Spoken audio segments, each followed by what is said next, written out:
Assalamualaikum warahmatullahi wabarakatuh. Innal hamdalillah nahmaduhu wa nasta'inuhu wa nastahdihi wa nastaghfiruh. Wa na'udzu billahi min shururi anfusina wa min sayyiati a'malina. Man yahdihillahu fala mudilla lahu wa man yudlil fala hadiya lahu.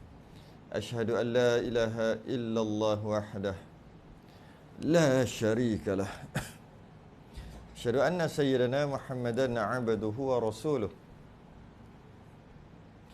Allahumma salli wa sallim wa barik ala sayyidina Muhammadinil fatihi lima ughliqa wal khatimi lima sabaqa nasiril haqqi bil haqq wal hadi ila siratikal mustaqim. Sallallahu alaihi wa ala alihi wa ashabihi haqqa qadrihi wa miqdarihi al-azim. Allahumma nawwir bil kitabi basari wa atliq bi lisani washrah bi sadri wasta'mil bihi jasadi bi hawlik wa quwwatika fa innahu la hawla wa la quwwata illa bik subhanaka la ilma lana illa ma 'allamtana innaka antal alimul hakim wa la hawla wa la quwwata illa billahil aliyil azim. Amma ba'du. Alhamdulillah, kita rafa'kan kesyukuran. Rasa terima kasih kita kepada Allah Ta'ala.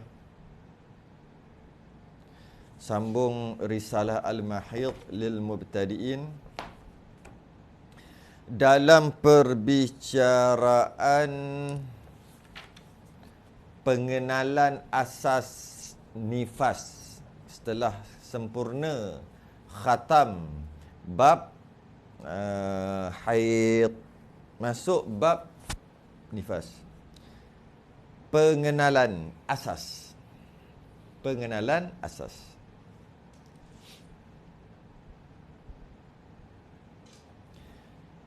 Pengertian nifas pada bahasa dan istilah syarak.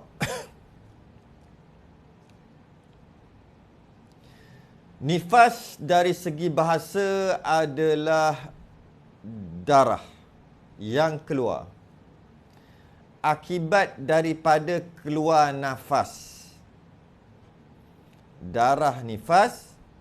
Nifas adalah darah apabila keluar nafas. Nafas-nafas tu maksud anak lah. Anak kan bernafas. Maka keluar anak, keluar nafas. Keluar nafas, selepas keluar nafas, keluar nifas. Semuanya mempunyai maksud yang sama. Contohnya, kalau kita tengok nafas, nafas, nifas ni berasal daripada perkataan nun, fa, sin. Kalau nun tu baris bawah, fa tu baris atas, jadi nifas. Kalau nun baris atas, fa baris atas, nafas. Kalau nun baris atas, fa mati, sukun, sin baris depan, nafsu. Nun baris atas, fa mati, sin baris bawah, nafsi. Diri juga, diri nafsi kan. Jadi nifas-nifas ni kerana keluar nafas. Atau dia ambil dari perkataan tanaffasas subh, yang bermaksud nyata waktu subuh. Kalau orang Arab cakap, kalau dia kata tanaffasal subh, tanaffas tu nifas lah. Bermaksud nyata waktu subuh. Maksud nyata tu terzahir. Itu dari sudut bahasa. Itu maksud nifas dari sudut bahasa. Tapi yang kita nak pakai adalah dari sudut istilah syarak. Apa maksud nifas? Berbeza pula pengertian nifas dari istilah syarak, iaitu huwaddamul khariju ba'da faraghi rahimil mar'ati minal hamli, iaitu, ni takrif nifas ni, iaitu darah yang keluar selepas sempurna kosongnya rahim daripada kandungan. Kosongnya rahim daripada kandungan, maka keluar darah selepas itu yang dinamakan nafas, darah selepas itu dinamakan darah nifas. Setelah sempurna kosong rahim. Selagi rahim tu tak kosong, selagi itu darah yang keluar bukan nifas. Dia kena kosong rahim. Kosong rahim daripada apa? Kosong rahim daripada kandungan. Kosong rahim daripada kandungan. Daripada anak. Ini bermakna nifas ialah darah yang keluar setelah kosong rahim daripada kandungan. Okay. Kosong kandungan, keluar darah lepas kandungan tu kosong. Maknanya kandungan tu kosong dengan maksud sebelum dia kosong tu dia ada isi lah, iaitu anak. Kemudian kosong. Kosong-kosong ni sekalipun keguguran. Sekalipun keguguran. Mengikut istilah Melayu, jika anak tu lahir hidup, dia nama bersalin, beranak. Jika anak yang lahir tu tak hidup, dia panggil gugur. Sedangkan istilah syarak dia tak ada gitu. Istilah syarak, jika bersalin, jika ianya bersalin, sama ada hidup ataupun mati, kedua-duanya dinamakan bersalin. Sama ada bersalin hidup atau bersalin mati. Tu je bezanya. Kalau orang Melayu kata keguguran, dah faham dah anak tu mati. Bila kata beranak, melahirkan, maka tahu dah anak tu hidup. Itu orang Melayu.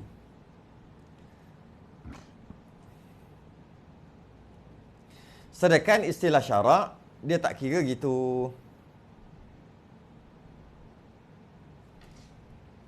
Istilah syarak dia tak kira gitu. Jika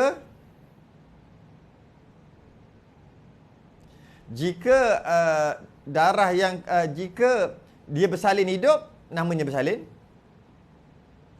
Kalau bersalin tu tak hidup, namanya bersalin mati. Alright. Sebab tu sekalipun keguguran dalam bentuk alaqah, sekalipun dalam bentuk segumpal darah, biasanya 3 bulan. Biasanya lah 3 bulan tu ke bawah lah, 2 hingga 3 bulan lebih kurang gitu. 3 bulan ni biasanya segumpal darah.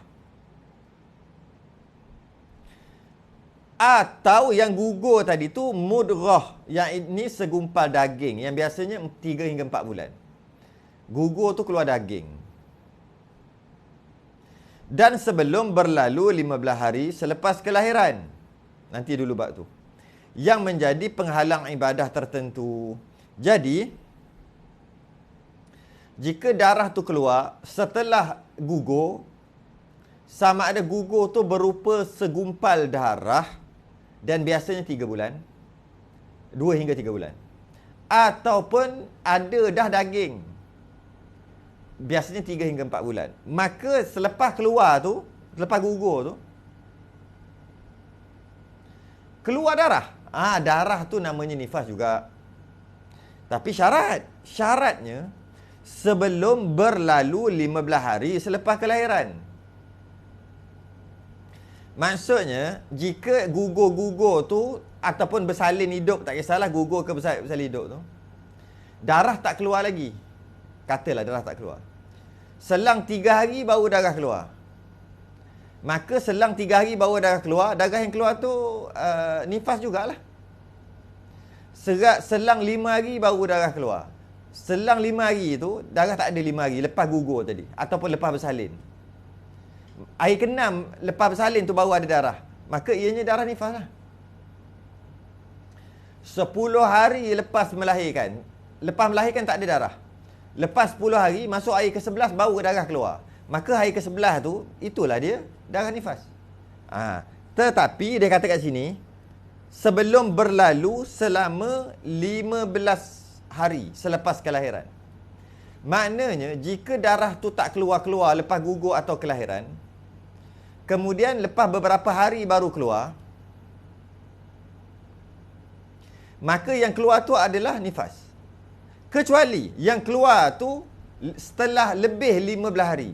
Setelah lebih 360 jam kelahiran, baru keluar. Maka yang keluar tu bukan nifas lagi, dia adalah haid. Contohnya, 1 hari bulan bersalin, tak keluar darah. 1 hari bulan gugur, tak keluar darah. Katalah. Okay. 1 hari bulan bersalin, tak keluar darah. 1 hari bulan gugur, tak keluar darah. 17 hari bulan, baru keluar darah. 1 hingga 17 hari bulan, tak ada darah. Bermakna, lebihlah 360 jam tak ada darah tu. Lebih 15 hari, 15 malam. Maka, darah yang keluar hari yang ke-17 baru keluar adalah darah haid, bukan darah nifas. Okay. Yang mana jika keluar darah sebelum berlalunya 15 hari, kalau tak keluar darah lah.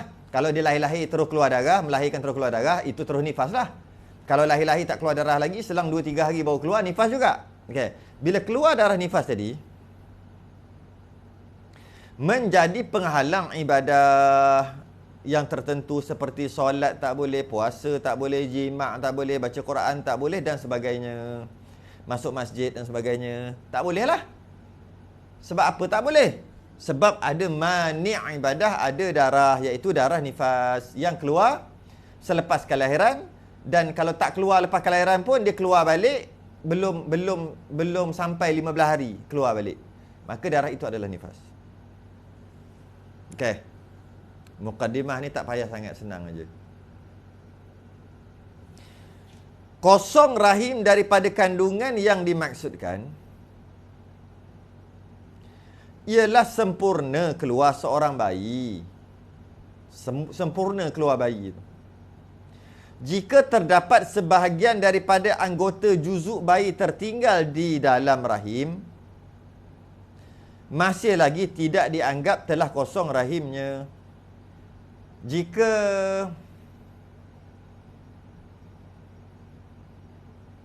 Jika yang keluar tu, bayi dah keluar,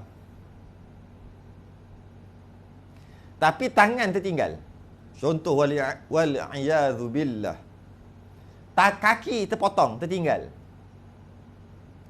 Maka dah keluar, anaknya dah keluar, tapi tertinggal, jari tertinggal, terpotonglah, terputus. Maka darah dok keluar lepas keluar bayi ni. Darah yang keluar tu bukan nifas. Sebab tak sempurna lagi keluar juzuk anak. Walaupun sebahagian besar dah keluar, tapi masih lagi ada yang tertinggal. Maka darah yang keluar selepas keluar anak tu bukan nifas lah. Lepas keluar tangan yang terputus tu, lepas keluar, barulah nifas. Walaupun berhari-hari sekalipun. Doktor pula buat pembedahan lambat. Ataupun doktor tunggu maknya sihat sikit, lepas 3 hari baru buat pembedahan. Sedangkan 3 hari tu darah dok keluar ni, bukan nifas. Sebab tak keluar juzuk anak lagi, tak habis lagi. Walaupun yang keluar tu hidup anak tu, cuma tak ada tangan. Ataupun mati, tak kira. Yang penting ada lagi jari, ada lagi tangan yang tertinggal, kaki yang tertinggal. Dan tak boleh buat pembedahan untuk keluarkan kecuali setelah 8 hari. Lepas 8 hari baru buat pembedahan.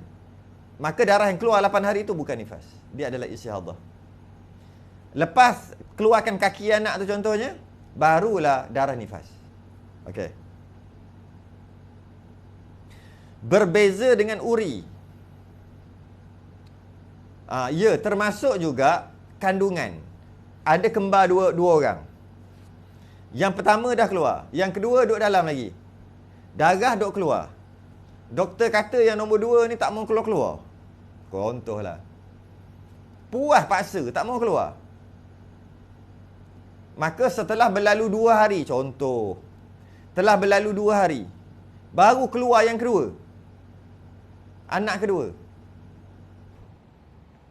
Maka lepas keluar di antara anak pertama dan anak kedua tu semua bukan nifas. Dia darah istihadah. Lepas keluar anak kedua barulah nifas.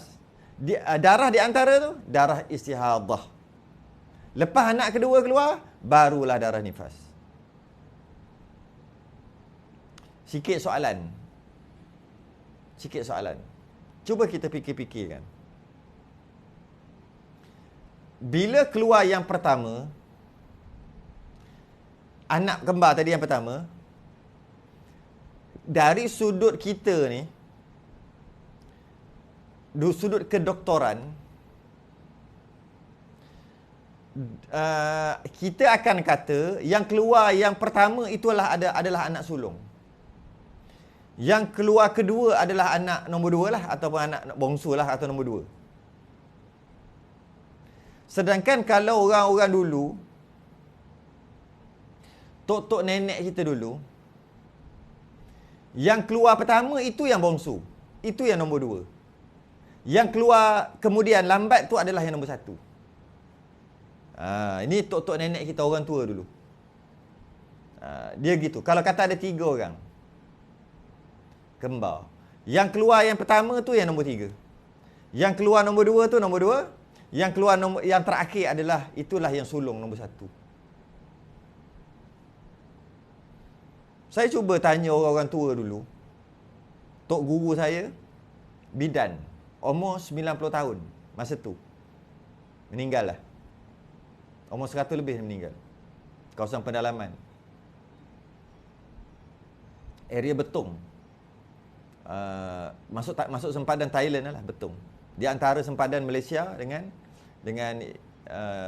Thailand, dia ada satu sempadan namanya Betong. Memang betul-betul sempadan. Orang petani lah duduk situ, orang Melayu duduk situ. Bila saya tanya dia, kenapa orang tua-tua dulu cakap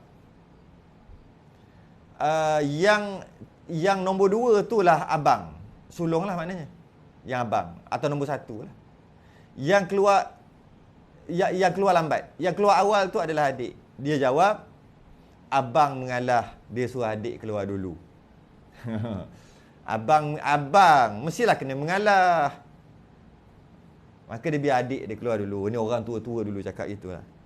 Kita boleh fikir-fikir dan buat sedikit kajian lah nanti ya. Kenapa orang tua cakap gitu. Selain daripada dia kata abang mengalah. Abang mengalah. Dan kalau kita tengok orang tua-tua dulu pun akan panggil yang keluar nombor 2 tu lah abang. Dia akan praktikal terus. Dia tak panggil adik, dia panggil abang yang tu. Dari sudut panggilan.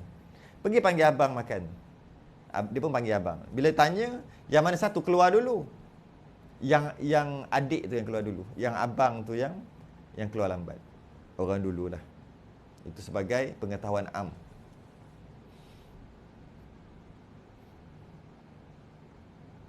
Sambung lagi. Begitu juga jika kandungan masih berupa tak habis lagi yang tadi. Belum habis lagi. Berbeza dengan uri. Berbeza dengan uri. Yakni orang panggil placenta. Ianya tidak dianggap sebahagian daripada juzuk bayi. Yang kita panggil uri-uri itu, katakanlah uri itu tertinggal, tak keluar, anak dah keluar, habis dah. Maka yang keluar tu adalah anak, dan darah yang sedang keluar adalah nifas. Walaupun nak kira masih lagi ada juzuk anak ataupun bantal anak dalam rahim yang tertinggal. Walaupun macam tu, tetap juga dia dikira nifas kerana uri atau plasenta tidak diiktibar sebagai sebahagian daripada anak. Tak diiktibar. Maka darah yang keluar walaupun ada uri kat dalam, tali pusat tinggal kat dalam sebagainya, bukan tubuh anggota juzuk anak, bukan. Tak tali pusat ataupun uri, maka dia tidak dianggap juzuk anak, maka darah yang keluar adalah darah nifas. Begitu juga jika kandungan masih berupa segumpal darah atau daging. Jika yang keluar dengan maksud gugur lah ni, segumpal darah atau daging, biasanya 3-4 bulan lah ni. Yang mana jika disahkan oleh bidan atau doktor atau orang yang berpengalaman ataupun mungkin dirinya sendiri, kalau dia ada ilmu lah, bahawa segumpal darah tadi ataupun segumpal daging tadi, ia adalah permulaan kejadian bayi, maka darah yang keluar selepas itu adalah nifas. Jadi kalau yang keluar tu darah bergumpal, tapi darah haid juga bergumpal. Jadi kena pastikan gumpalan tadi, gumpalan yang jika lama lagi gumpalan tu ada dalam rahim, dia akan jadi anak. Maka gumpalan darah haid tak sama dengan gumpalan gumpalan darah yang akan jadi anak nanti. Jadi orang bidan tengok, ini kalau dia biar lagi dalam rahim, dia jadi anak ni, kata bidan atau kata doktor atau dirinya sendiri. Manalah tahu dirinya sendiri tahu dia ada ilmu tu. Maka darah yang keluar selepas itu adalah nifas. Jika gumpalan tu seumpama gumpalan darah haid saja, maka darah yang keluar selepas itu adalah haid juga. Haid. Bukan nifas.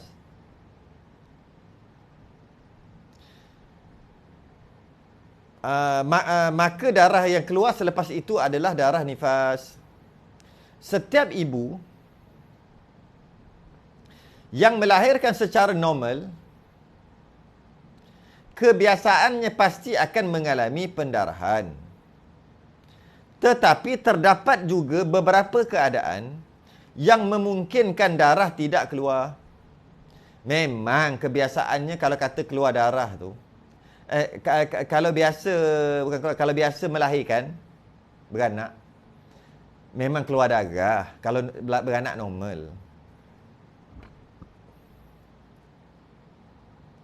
Tapi ada juga kemungkinan yang walaupun beranak normal, darah tak keluar. Ada kemungkinan itu walaupun sangat jarang berlaku. Yang ada lenderan dan air ketuban sahaja. Darah tak ada, sangat jarang. Ataupun seperti apabila proses melahirkan dilakukan secara pembedahan caesarean. Caesar. Bila secara caesar, maka darah tak keluar. Darah keluar, itu darah keluar kot perut. Itu tak kira darah nifas. Maka tak keluar. Bila tak keluar, tak adalah darah nifas. Jika darah tu keluar sebab dia buat pembedahan, setelah 10 hari baru keluar darah, hari ke-11 baru keluar, maka hari ke-11 itulah nifas. Jika lepas 3 hari pembedahan keluar darah, baru keluar darah, hari ke-4, maka hari ke-4 itulah nifas. Syarat darah yang keluar adalah pastikan jangan lebih 15 hari bermula daripada hari kelahiran tu, hari pembedahan. Jika lebih 15 hari, hari ke-17, 18, 19 baru keluar darah, maka darah itu adalah haid, bukan lagi nifas sebab telah diselangi suci oleh 15 hari. Terdapat beberapa riwayat yang mengatakan 3 wanita unggul dalam Islam, iaitu Siti Aminah, ibu Nabi SAW,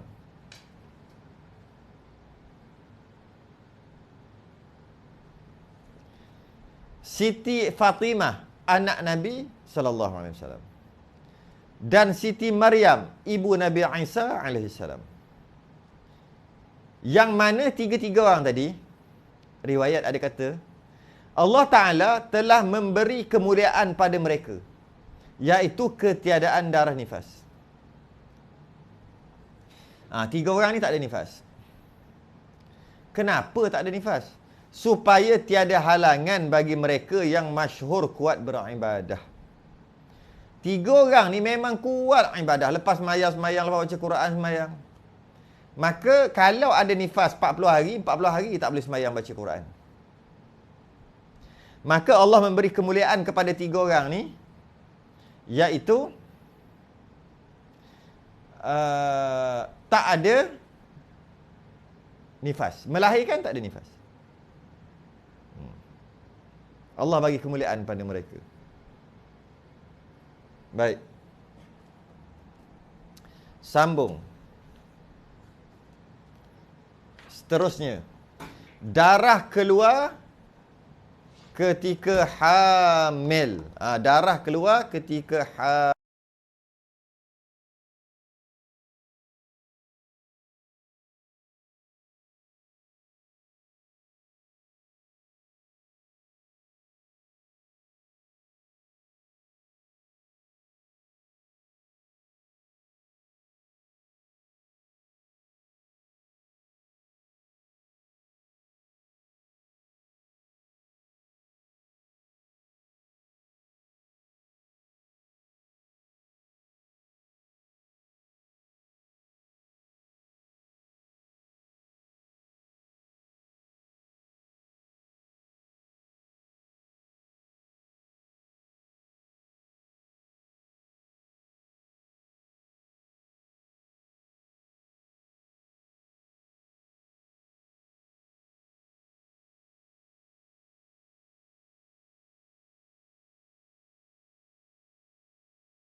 Keluar darah ketika hamil, sebagaimana tercatat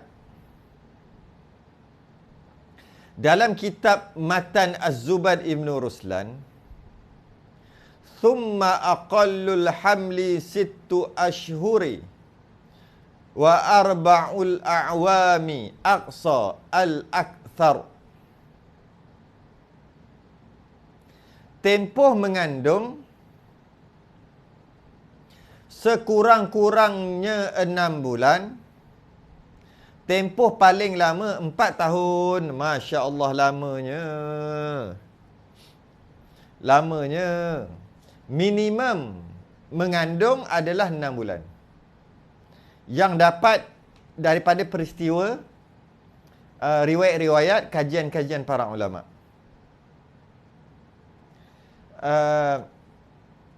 Dan maksimum pada mazhab Syafi'i mengandung adalah 4 tahun. Cuma sekarang tak ada dah lah mengandung 4 tahun ni. Doktor biasanya dia akan induce. 9 bulan tak keluar tu dia induce, dah paksa dah. Tapi dulu-dulu kadang-kadang sampai bertahun. Keluar-keluar tu lebat dah rambut. Keluar-keluar tu ada gigi dah. Tumbuh gigi dah. Dululah. Sekarang tak ada. 9 bulan, induce. Tapi dalam mazhab Syafi'i 4 tahun. Mengikut petua orang tua-tua, lagi lama dalam rahim, dia lagi tahan. Ketahanan fizikal badan dia sangat mantap. Tahan. Setakat jatuh sikit-sikit tu, tak ada apa-apa. Nak dapat penyakit sesama tu, Allah jarang-jarang. Masa dia bayi tu lah, masa kecil. Kata petua orang tua-tua. Lagi lama dalam rahim, lebih kuat.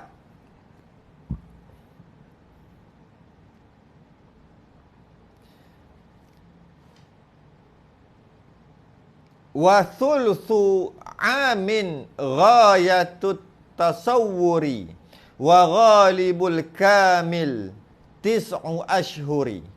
1/3 dari setahun pembentukan janin. Kebiasaan sempurna kandungan 9 bulan. 1/3 dari setahun. Maknanya 1/3 daripada setahun. 4 bulan lah. 4 kali 3, 12 kan? 4 bulan janin sempurna pembentukan janin dan ditiupkan roh. 4 bulan. Tapi biasanya sempurna kandungan 9 bulan.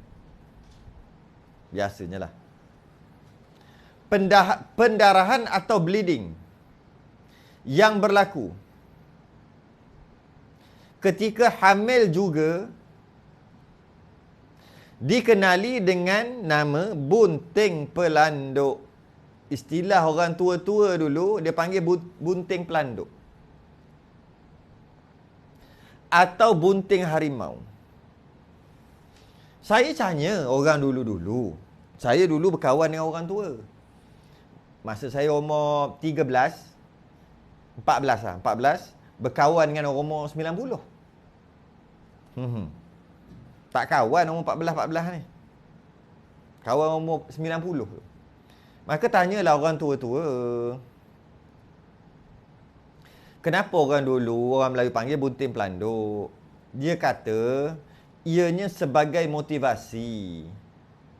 Bila keluar darah, bermakna ada kemungkinan kandungan tu bermasalah lah. Ada kemungkinan ketika bleeding, ketika hamil, mengandung, ataupun keluar darah ketika mengandung, kandungan tu, ada kemungkinan kandungan tu dia bermasalah. Jadi sebagai motivasi kepada ibu mengandung tadi, orang dulu 200, 300, 400 tahun lepas, maka diistilahkan bunting pelanduk. Kerana pelanduk ketika dia bunting memang keluar darah. Dan anak pelanduk elok-elok sihat. Jadi sebagai motivasi bagi ketenangan dekat ibu mengandung, bahawasanya jangan risau-risau, bagi emosi itu tak terganggu. Jangan risau. Pelanduk pun mengandung pun keluar darah, elok-elok anak dia. Tapi kenapa diistilahkan sebagai kenapa diambil contoh pelanduk? Sebab pelanduk ni kan lincah. Maka dia kata anak tu lincah, aktif sangat dalam rahim. Tu keluar tu. Jadi mendapat sedikit ketenangan oleh ibu tadi sebagai motivasi. Emosi dia tak terganggu lah sangat. Tapi orang sekarang ni pelik pula. Dia cakap apa? Oh, tak boleh tu. Anak kecil. Anak lemah. Tak belik tali pusat. Anak itu, anak ini. Cakap. Jadi, dahlah kawan tu mengandung, lemah. Lepas pada tu pula bagi istilah-istilah yang menakutkan. Emosi terganggu. Silat-silat gugur pula. Nampak orang dulu. Pandai dia punya. Pandai orang dulu. Dia guna istilah biasa je. Bunting pelanduk. Tapi maksudnya sangat memberi kesan. Sangat bagi kesan. Betul orang dulu umur 50 mengandung lagi, 60 mengandung lagi, slim lagi. Orang sekarang macam-macam ubat suplemen ada. Baru anak 3, beratnya dah 130. Kenapa beza? Tahu beza dia? Dulu pantang itu, pantang ini orang dulu. Orang sekarang konon-konon tak pantang. Tak ada pantang-pantang, makan aje lah, konon-konon.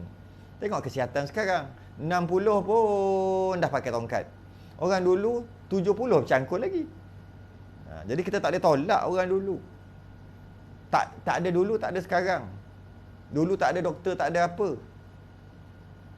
Maka banyak petua-petua mereka. Memang ada sebahagiannya khurafat. Sebahagiannya tak betul. Cuma sebahagian kecil aja, sebahagian besar tak ada masalah pun. Itulah bangsa kita punya khazanah. Khazanah bangsa. Kita ni nak pula ke arah kemodenan. Hilang khazanah bangsa kita. Itulah kita. Jadi bunting pelanduk kerana pertama pelanduk tu memang keluar darah ketika mengandung, ketika hamil. Kemudian pula pelanduk ni lincah. Dan jarang ibu pelanduk gugur anak. Jarang sangat. Maka sebagai motivasi untuk ibu tu kuat semangat. Atau bunting harimau. Sama juga. Bunting harimau orang dulu juga. Yang pertama, harimau bunting memang keluar darah juga.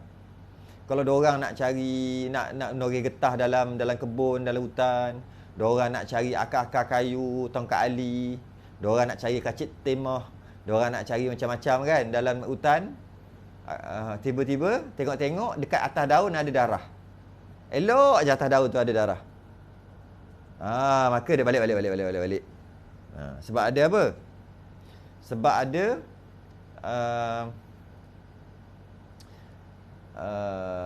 harimau mengandung. Harimau mengandung ni garang.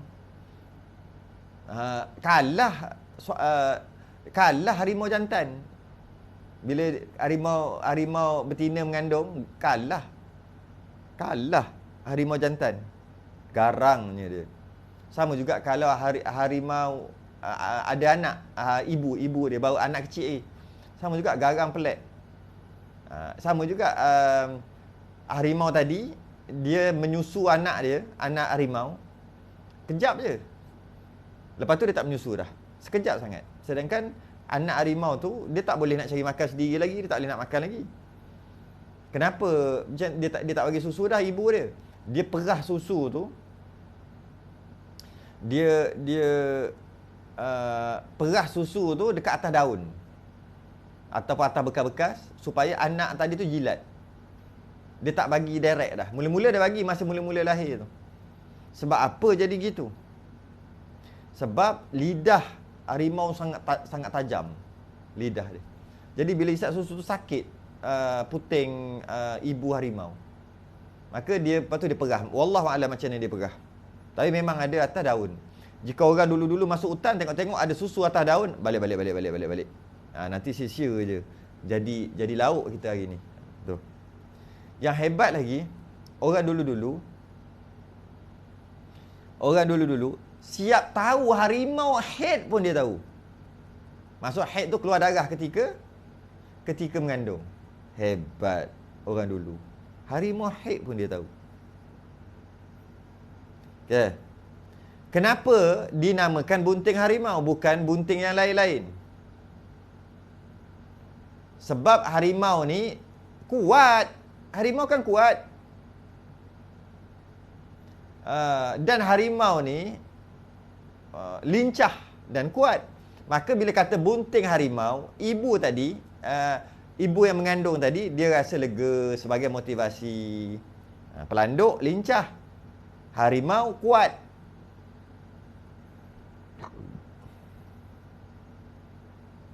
Ianya dihukum sebagai darah haid yang keluar ketika mengandung tadi tu. Apabila cukup syarat-syarat haid. Kerana hamil tidak mencegah daripada keluarnya darah haid. Kalau mengandung pada mazhab Syafi'i, tetap juga ada darah. Kalau keluar darah, cukup syarat-syarat, sekurang-kurang 24 jam, tak lebih 15 hari, suci di antara 2 haid 15 hari. Maka darah itu adalah haid walaupun dia sedang mengandung. Walaupun pada kebiasaannya, wanita yang mengandung akan tertahan darah haidnya. Itu secara kebiasaannya. Dia akan tertahan, tak keluar dah darah. Kalau mengandung, salurannya tertutup. Itu kebiasaan saja. Bila keluar balik sehingga waktu melahirkan. Lepas melahirkan, barulah darah tu keluar. Darah yang tertahan tadi, itu kebiasaan. Macam mana pun, boleh je dia nak terkeluar awal, iaitu ketika mengandung. Ini adalah pendapat yang asah, yang disepakati, yang sahih disepakati oleh para ulama Mazhab Asy-Syafi'i dan mazhab Maliki. Orang perempuan mengandung ada haid jika cukup syarat. Berbeza dengan mazhab Hanafi dan mazhab Hambali. Mazhab Hanafi, mazhab Hambali berbeza lain. Darah yang keluar ketika mengandung adalah istihadah. Mengandungnya keluar darah aja istihadah. Kenapa kita perlu tahu status sama ada dia haid atau istihadah? Kita perlu tahu kerana jika ianya haid haram solat, jika ianya istihadah wajib solat. Jadi ketika mengandung keluar darah, mazhab Syafi'i haram solat. Ketika mengandung keluar darah, pada mazhab Hambali Hanafi wajib solat. Sebab tu kena tahu hukum ni. Jadi dia adalah istihadah mengikut mazhab Hanafi dan Hambali. Malah pendapat ini, pendapat mazhab Hanafi Hambali ni selari dengan perubatan moden. Perubatan moden pun mengatakan jika darah yang keluar ketika mengandung dia adalah automatik darah istihadah, bukan darah haid. Maka mazhab Hanafi dan Hambali dia selari dengan perubatan moden. Mazhab Syafi'i dan mazhab Maliki dia tak selari dengan perubatan moden. Walau bagaimanapun, tetap juga bagi kita bermazhab Syafi'i kena gunalah mazhab Syafi'i. Kita mazhab Syafi'i kan, iaitu darah yang keluar ketika mengandung adalah darah haid jika cukup syaratnya. Maka dengan maksud tak boleh solat lah ketika dia keluar darah tu. Seterusnya, dam at-talq, damul talqin, ataupun dam tu darah. Dam tu darah. Kata damsyiq, sungai darah. Damsyiq tu sungai darah. Jadi dam ni darah. Adapun darah yang keluar ketika proses melahirkan, masa on the way anak tu keluar, dalam proses melahirkan, ataupun sebelum melahirkan keluar darah, ataupun dalam proses melahirkan, ataupun yang keluar di antara dua anak kembar macam kita bincang tadi, bukan darah nifas tetapi dam at-talaq, damul talqin, darah sakit hendak bersalin, ataupun darah istihadah. Setengah ulama kata damul talqin, setengah ulama kata darah istihadah. Beza lafaz saja, tapi maksud sama. Oh, bukan darah istihadah lah, darah talak. Tak kisah. Kenapa? Tetap talak tu istihadah. Dia panggil khilaf lafzi. Lafaz je khilaf, beza. Tapi maksud sama je. Tapi syarat, darah itu adalah darah istihadah, darah sakit nak bersalin, darah damu talqin, jika tidak bersambung dengan darah haid sebelum. Kalau bersambung, jika bersambung dengan darah haid sebelum masuk ketika dia mengandung keluar darah haid, kemudian bersalin, maka ketika dalam bersalin tu keluar darah, itu darah haid juga. Kita baca. Jika bersambung dengan darah haid sebelumnya, bersambung, darah talak ni darah bersalin, darah sakit nak bersalin, darah sedang bersalin, darah yang keluar di antara dua anak kembar tadi tu, dan ianya bersambung dengan darah haid yang sebelum, maka ia adalah darah haid sebagaimana pendapat yang asah, darah yang dilihat ketika hamil adalah darah haid. Syarat dia kena bersambung baru haid. Kalau tak bersambung, dia adalah darah istihadah atau darah talak. Mari kita tengok. Darah yang keluar ketika sakit bersalin ini dihukum sebagai darah haid dengan dua syarat.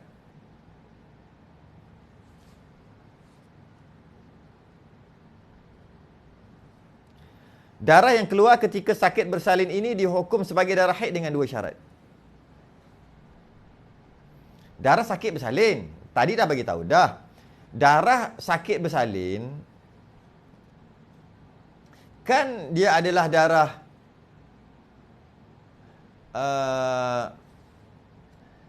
darah isyadhah, dam mutalqin, dam at-talq.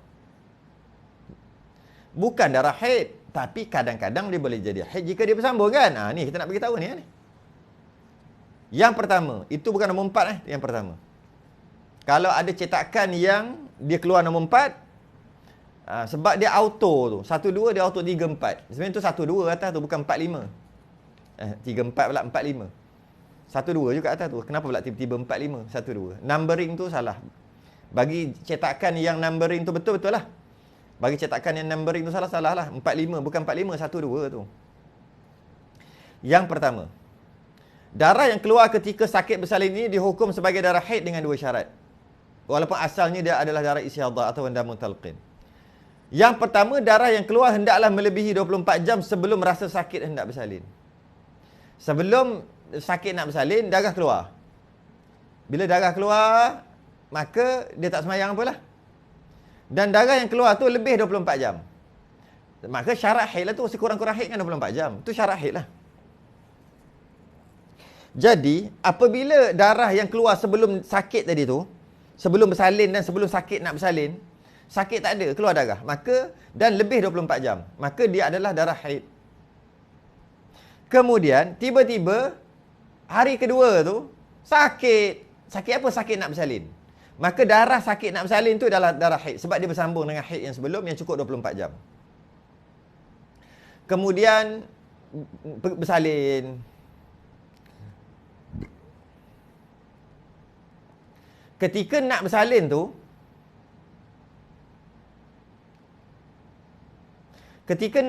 tu, anak tak mau keluar. Dah keluar darah. Maka darah yang keluar tu darah haid juga. Setelah 3 jam, baru anak keluar. Dan bersama dengan anak tu ada darah haid juga. Kenapa? Sebab dia bersambung dengan haid. Kemudian anak sempurna keluar. Setelah anak sempurna keluar, maka darah itu adalah nifas. Jika sempurna keluar anak. Jika tak sempurna lagi keluar anak, ada anak seorang lagi, maka darah yang keluar di antara sebelum anak yang kedua keluar tu adalah darah haid juga. Kenapa? Sedangkan dia adalah darah isyadhah kan? Kerana dia bersambung dengan 24 jam darah sebelum bersalin tu. Okey. Itu nombor 1. Nombor 2. Darah haid bersambung dengan darah ketika sakit hendak bersalin. Inilah syarat yang kedua. 1 dan 2 lah. Saya dah bahas sekali terus tadi. Darah haid mesti bersambung dengan darah sakit hendak bersalin. Darah haid tu masuk mesti 24 jam lah. Kalau kurang 24 jam, maka dia bukan darah haid. Contohnya, 12 jam keluar darah, tak sakit pun. Dia ingatkan darah tu adalah darah haid. 12 jam baru. Tiba-tiba masuk jam yang ke-13, sakit nak bersalin. Maka, darah sakit nak bersalin bersambung dengan darah 12 jam. Maka, 12 jam tu bukan haid. Maka, darah sakit nak bersalin tu bukan haid juga. Tak ada haid lah masuk kat situ. Sebab tak cukup 24 jam. Okey. Yang seterusnya. Darah yang keluar ketika sakit bersalin ini dihukum sebagai darah talaq, darah isyadhah. Macam mana lah darah sakit nak bersalin dihukum sebagai darah talaq.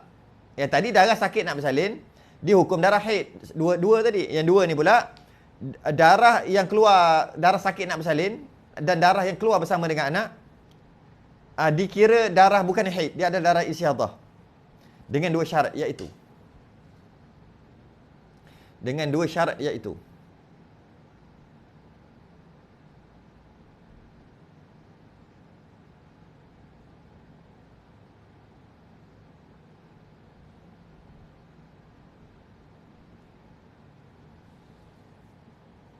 Yang pertama, darah yang keluar tidak cukup 24 jam sebelum bersambung dengan darah ketika rasa sakit hendak bersalin. Sebut dah tadi, tersebut awal. Darah 20 jam, darah keluar. Dia ingat haid ketika mengandung ni. Tapi dah hujung-hujung lah, biasanya 9 bulan lah. 20 jam darah keluar, masuk jam ke 21, sakit nak bersalin. Pergi hospital. Okey. Maka darah itu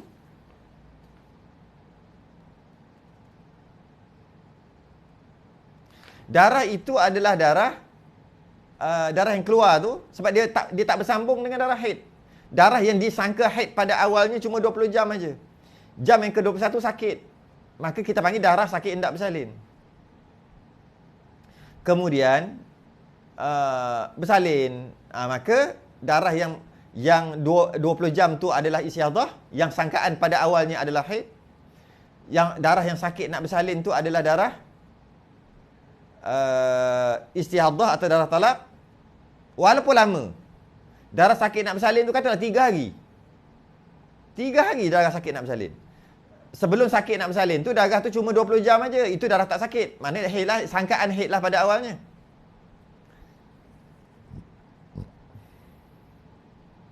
Kemudian jam yang ke-21 baru rasa sakit. Dan sakit tu 3 hari baru keluar anak. Maka 3 hari tu adalah darah istihadah.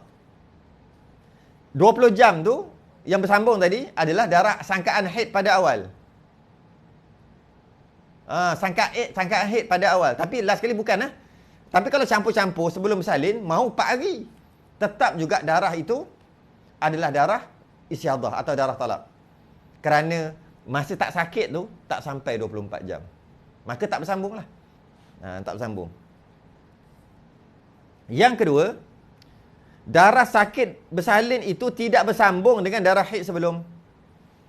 Contohnya, sebelum bersalin, sebelum terasa sakit nak bersalin,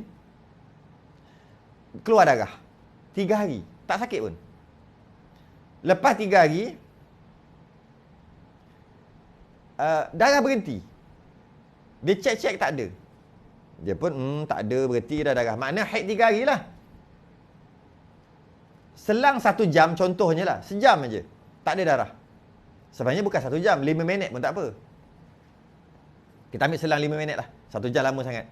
Selang 5 minit, tiba-tiba rasa sakit. Sakit nak bersalin. Tiba-tiba rasa sakit. Bila sakit, sibuk-sibuk nak kena pergi hospital lah. Tiba-tiba baru nak keluar rumah, tengok-tengok keluar darah. Tu dia panggil darah sakit nak bersalin. Yang mana 5 minit lepas saja keluar darah haid 3 hari. Tak bersambung, 5 minit dia jaraknya. Maka yang 3 hari tu haid adalah haid, yang keluar darah ni, darah nak bersalin ni adalah darah talak, bukan darah haid sebab tak bersambung. Kemudian pergi hospital, sakit. Bersalinlah setelah 4 hari. Lama duduk hospital. Bersalin 4 hari. Buat contoh je tu. Maka 4 hari itu darah talak, darah istihadah. Bersama-sama dengan anak darah istihadah. Sempurna keluar anak baru darah nifas selepas itu. Dan sebelum bersalin ada darah haid 3 hari. Kenapa darah haid tak bersambung dengan darah sakit nak bersalin? Kalau bersambung, keseluruhan daripada darah haid yang 3 hari sehingga bersalin, itu adalah darah haid. Kalau bersambung, tadi tak bersambung, diselangi dengan 5 minit. Walaupun 5 minit. Okey.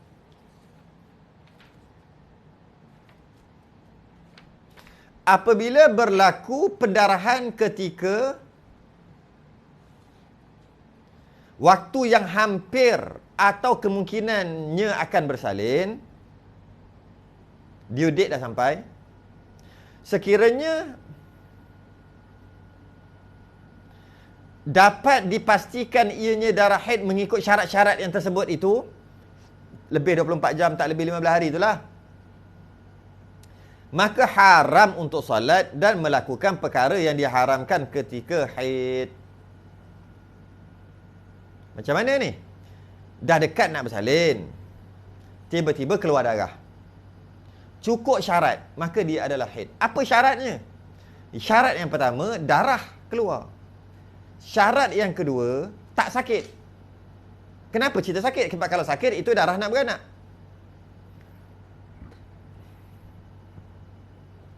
Jadi darah yang keluar, maka dia tak boleh sembahyang.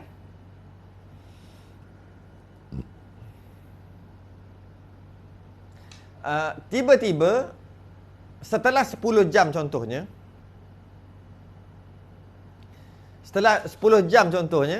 sakit, baru terasa sakit,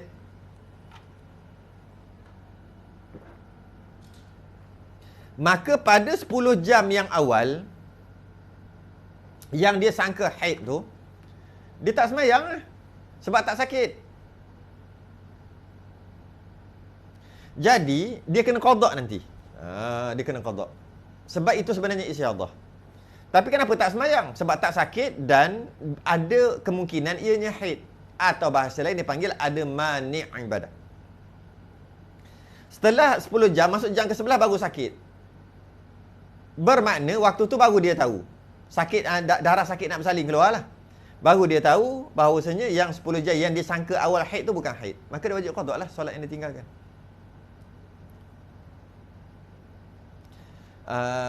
Jika dia sakit kemudian baru keluar darah, dan sakit tu memang sakit nak bersalin, maka awal-awal lagi lah wajib sembahyang. Wajib sembahyang lah, sebab dia sakit nak bersalin dan dia dapat pastikan ianya sakit nak bersalin, maka kena sembahyang. Kalau tak sakit, maka di situ kuat mengatakan itu bukan darah nak bersalin. Itu adalah darah haid, walaupun dah hujung-hujung nak bersalin. Tapi tak sakit kan, keluar darah, maka kuatnya di situ adalah darah haid, maka haram solat. Jika keluar darah dan sakit, maka kuat di situ adalah darah istiadah, maka wajib solat. Gitulah. Jika asalnya dia sangkakan darah tu darah haid sebab tak sakit dan cukup syarat-syarat, tiba-tiba tak sampai 24 jam, maka baru dia tahu bahawa darah tu darah istiadah. Tak apalah, nanti qada sembahyang. Jika dia tu memang sakit nak bersalin hujung-hujung dah 9 bulan, tapi sakit dia tu biasa je, istilah yang dipanggil fos alam,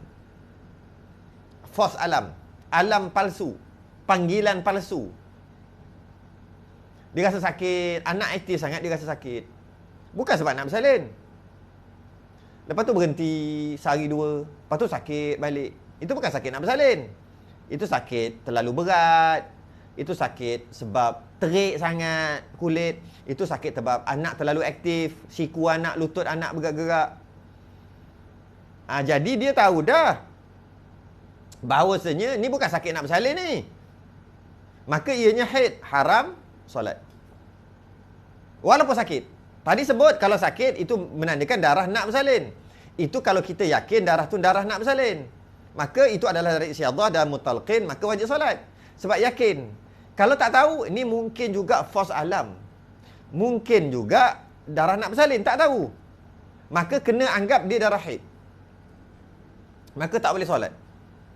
Yang kata darah keluar darah nak bersalin walaupun tak bersalin lagi, maka dia darah talak dan wajib solat tadi tu, itu jika yakin. Jika tak tahu darah apa, tak tahu darah apa, sama darah nak bersalin, sakit nak bersalin, atau darah ataupun darah sakit tapi bukan sebab nak bersalin, maka darah itu adalah haid, maka hendaklah dia menganggap darah itu darah haid, tak sembahyang walaupun sakit. Sebab dia tahu ni fos alam, katalah gitu contoh. Tapi kalau dia tahu, maka wajib solat. Habis kalau dia dah menganggap ianya haid pada awalnya, kemudian ternyata selepas pada tu tak cukup 24 jam, sakit dan bersalin, maka qada lah nanti bila sihat nanti.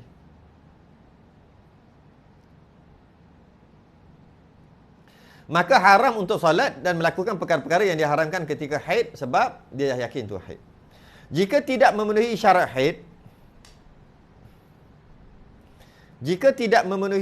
haid,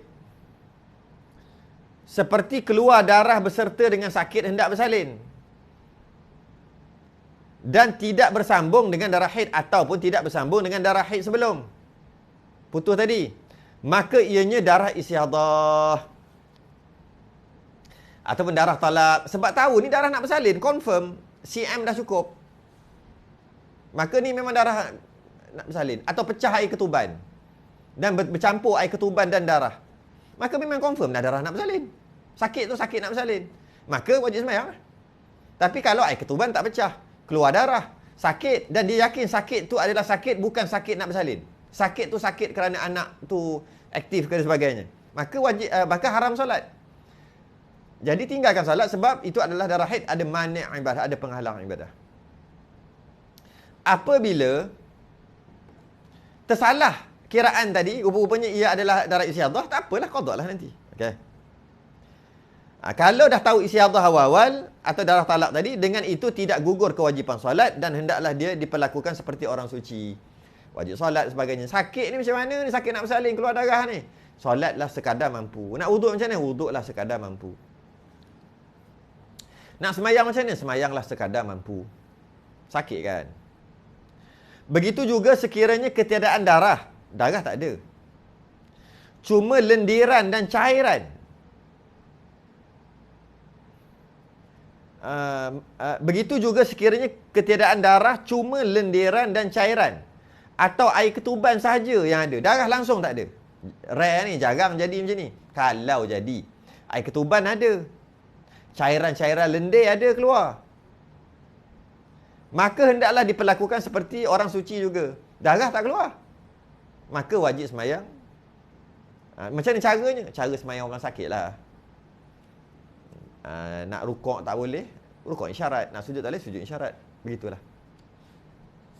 Habis kita pengenalan asas mukaddimah hari ni. Masuk tempoh masa nifas. Muka surat 101. Tempoh masa nifas. Masuklah bab nifas. Tadi mukaddimah je. Wallahu alam. Tangguh dulu. Kita sudah ingin tasbih kafarah dan surah Al-Subhanakallah. Asyhadu an la ilaha illa anta astaghfiruka wa atubu. Bismillahirrahmanirrahim. Illa alladhina amanu wa 'amilus salihati wa tawassaw bil haqqi wa tawassaw. Assalamualaikum warahmatullahi wabarakatuh.